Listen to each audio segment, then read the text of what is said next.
Right now, you're starting to see increases in people wanting to buy things like copper, silver, things along those lines. The law is actually very specific on that. Today I'm back at the Cincinnati Coin Show, speaking with Joe Paolo-Nessa about these rare hobo nickel carvings. So if you ever find a hobo nickel like this, some of them can be extremely valuable if they are done by certain artists. Now we're also going to look at coin striking, how coins are actually struck, and see a visual demonstration of how this process takes place, of how exactly coins are minted. I remember reading about hobo nickels when I started collecting when I was young, and never really thought much more about it. And then in the 90s, I noticed that Ron Landis of Gallery Mint was making tokens of hobo nickels. And picking up a couple of those from him, I also found a website that showed someone making a hobo nickel. I always wanted one for my collection, so I followed his guides, and I made a couple. And I showed it to a couple of friends, and they said, when are you going to start selling them? And it just snowballed from there. So you take clay, artists will carve into it, exactly the shape they want, the dimension they want. Yeah. Pour plaster in there to get the positive.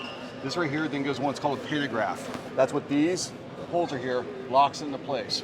You're going to have a stylus over here, which is going to trace the design on here, while a cutter is going to be on the die, reducing that down. So the larger format here to the smaller format here, traces, stylus traces here, cutter cuts over here on the die before it gets hardened. Okay. So that's how they used to go back in the day, from a piece like this down to a die like that. Today we'll just use a computer. We'll expand it all. Can I hold that? Yeah.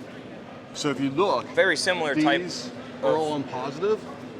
It can be positive or negative, but what will happen is when they carve this, they'll carve it in a negative over here to get the coins.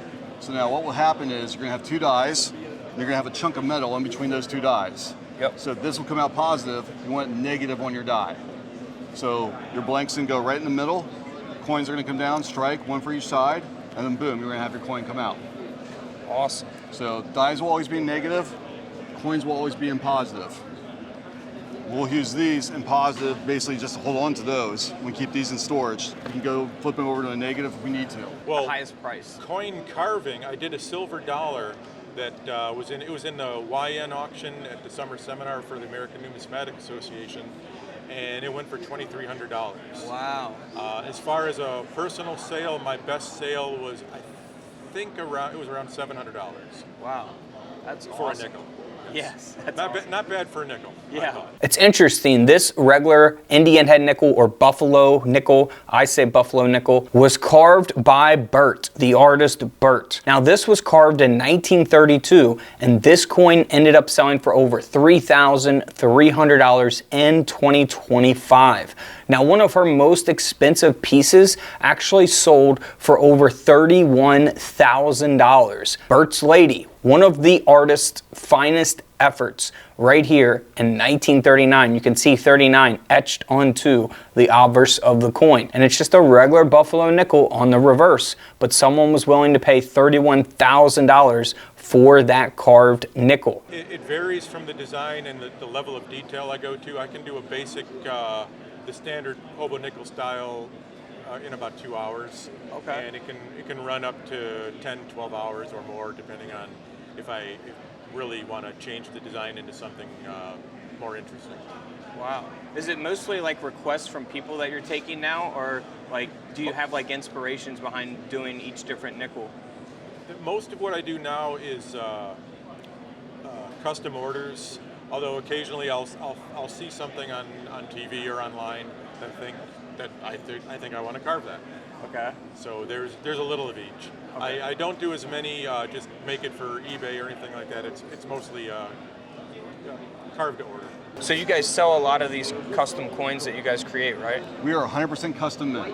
Okay. So almost everything we do is made to order, either for corporations, individuals, multinationals. We produce currencies for a number of countries around the world. We're coins for a number of companies around the world. If you have been on a transit token, you've touched one of ours. If you've been at Chuck E. Cheese, you've touched one of my coins. Okay. So subways, transit, cruise lines, Chuck E. Cheese's, up to high-end currencies and collectibles. And is it actually illegal to alter a coin in this way, or is it legal? The law is actually very specific on that.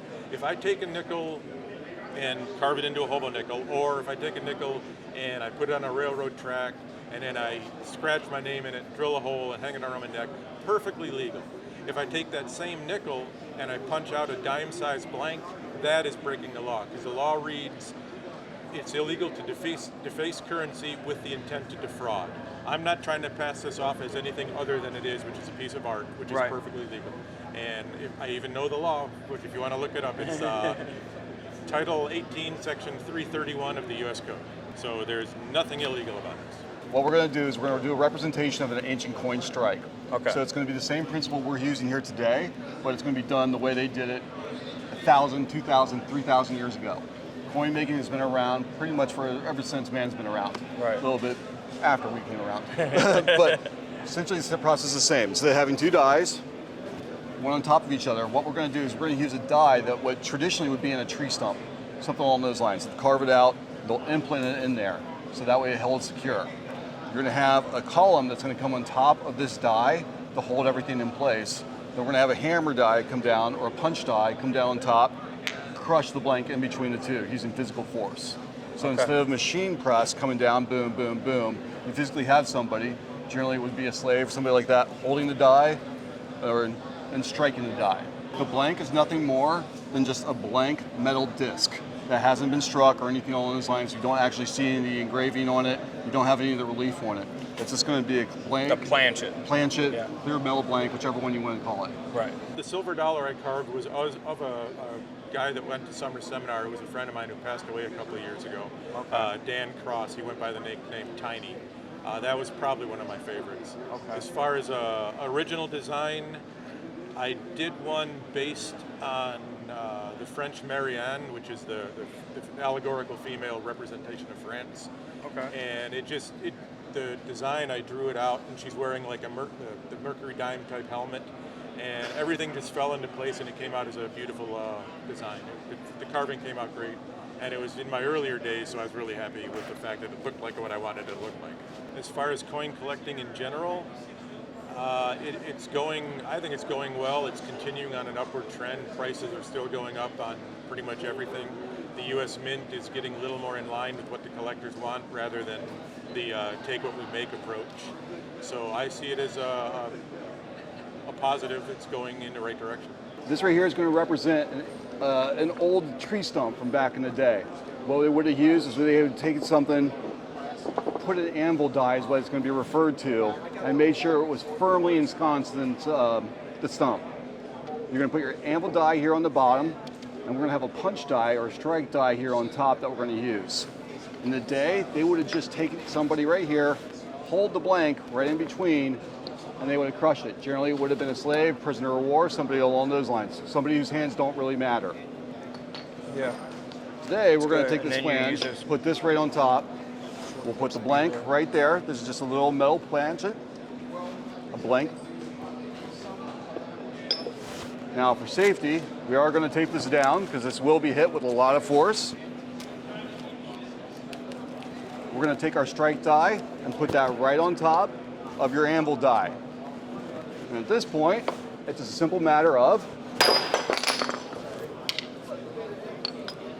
and then you'll get a struck coin.